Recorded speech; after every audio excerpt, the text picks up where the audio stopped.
القاضی as travel private limited. دیکھیں نماز شریعت کا کتنا بڑا حکم ہے۔ دن میں 5 مرتبہ ہم پڑھتے ہیں، 5 مرتبہ۔ بعد نوافل کا بھی اہتمام کریں تو 8 9 10 نمازیں بن جاتی ہیں۔ پڑھ رہے ہیں 40 سال سے، 50 سال سے، 60 سال سے، 70 سال سے پڑھ رہے ہیں۔ لیکن ایک سوال اگر سامنے آئے، مثال کے طور پر اگر یہ پوچھا جائے کہ آپ نے نماز پڑھی، جی پڑھی، آپ نماز پڑھ کے نکلے کہ غیر مسلم ہی آپ کو مل گیا، بھائی کدھر سے آ رہے ہیں نماز پڑھ کے؟ نماز کیا ہے؟ ہمارے اللہ کی تعظیم اور اللہ کی عبادت۔ اچھا بتاؤ تو صحیح، نماز میں کیا پڑھا؟ جی ثنا پڑھی، فاتحہ پڑھی، التحیات پڑھی، درود شریف پڑھا۔ اچھا ماشاءاللہ۔ اچھا بتاؤ ثنا کا ترجمہ اور اس کا مطلب کیا ہے؟ تھوڑا مجھے سمجھا دو تاکہ میں سمجھوں کہ آپ نے اللہ سے کیا کہا، کیا مانگا۔ التحیات کا معنی اور مفہوم کیا ہے؟ اگر کوئی سوال کر لے مجھ سے تو کیا میں جواب دے سکتا ہوں؟ مجھے سبحانک اللہم و بحمدک کا ترجمہ آتا ہے؟ کیا مجھے التحیات کے معانی کا پتہ ہے، علم ہے؟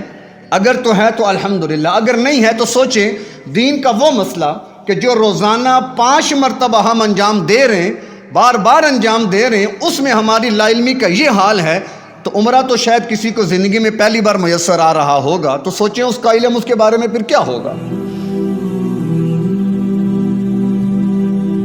پھر ہوگا کیا؟ وہ جو نہیں ہونا چاہیے، جو آئے دن ہم دیکھتے بھی ہیں، بھگت بھی رہے ہوتے ہیں۔ کیوں کہ بس ذہن میں، ہماری سوچ میں ایک چیز آ جاتی ہے کہ ہم نے بس جانا ہے، ایئر لائن بہت اچھی ہو، ٹھیک ہے آپ کی ضرورت ہے، ہمیں انکار نہیں ہے، وہاں کی رہائش بہترین ہونی چاہیے، آپ کی ضرورت ہے، اچھا وہاں کے سارے باقی معاملات ہونے چاہیے، لیکن وہ چیزیں ثانوی درجے کی ہیں۔ پہلا درجہ یہ ہے کہ وہ چیزیں ساری میرے قابل تو ہونی چاہیے، کیا میں بھی ان ہستیوں کے قابل ہوں کہ نہیں، ان مقامات کے قابل میں بھی ہوں کہ نہیں، میں اس پر بھی تو غور کروں نا کم از کم، کہ میں بیت اللہ کی طرف جا رہا ہوں، بیت اللہ کیا ہے؟ اب ہمیں کیا پتا بیت اللہ کیا ہے؟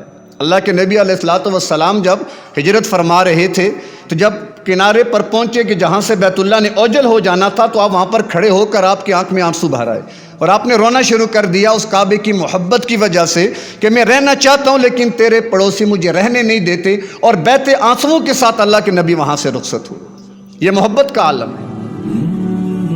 اول بیت وضع للناس للذی ببکۃ مبارک، اب پہلا گھر کائنات کا، روئے زمین کا، وہ اللہ کا یہ گھر بیت اللہ ہی ہے جو اللہ نے بالکل پہلے تخلیق فرمایا، پھر اس کے بعد پوری کائنات کو اللہ نے وجود دیا۔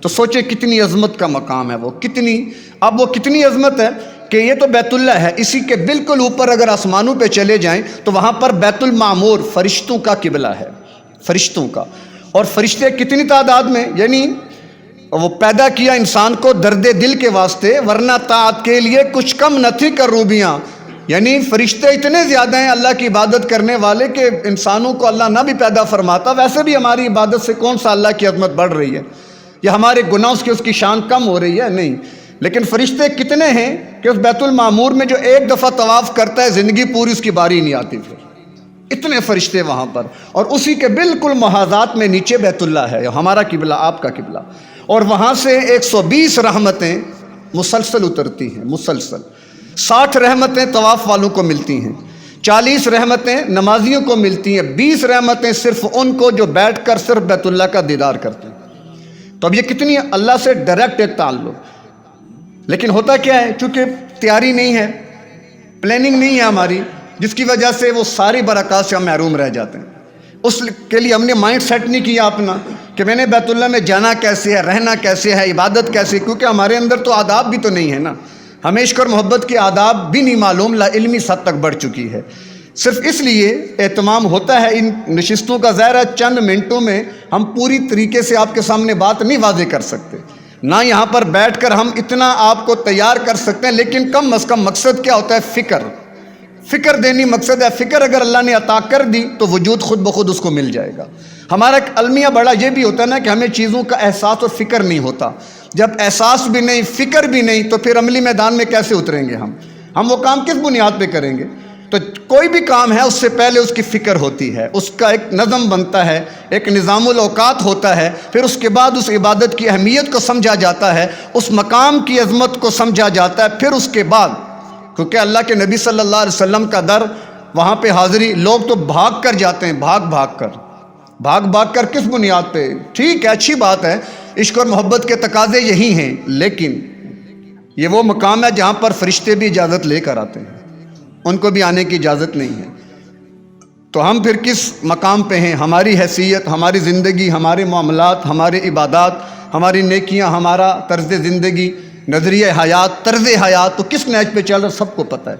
ہمارے دامن میں ہمارے پاس ہے کیا؟ ہم کیا لے کر جائیں گے جو وہاں پر اللہ کے نبی کو پیش کریں گے؟ ہمارے پاس کیا ہے؟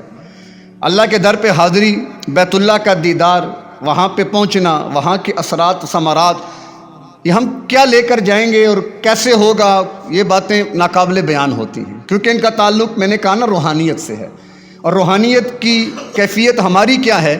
اتنی روحانیت ہماری کمزور ہے کہ ہم فجر کے وقت اپنے بستر کو چھوڑ کر جائے نماز تک نہیں جا سکتے۔ روحانیت کا عالم یہ ہے۔ اور ذہن میں کیا تصور ہے کہ قبر سے نکل کے فوراً جنت میں پہنچ جائیں گے۔ Al-Qazi East Travel Private Limited.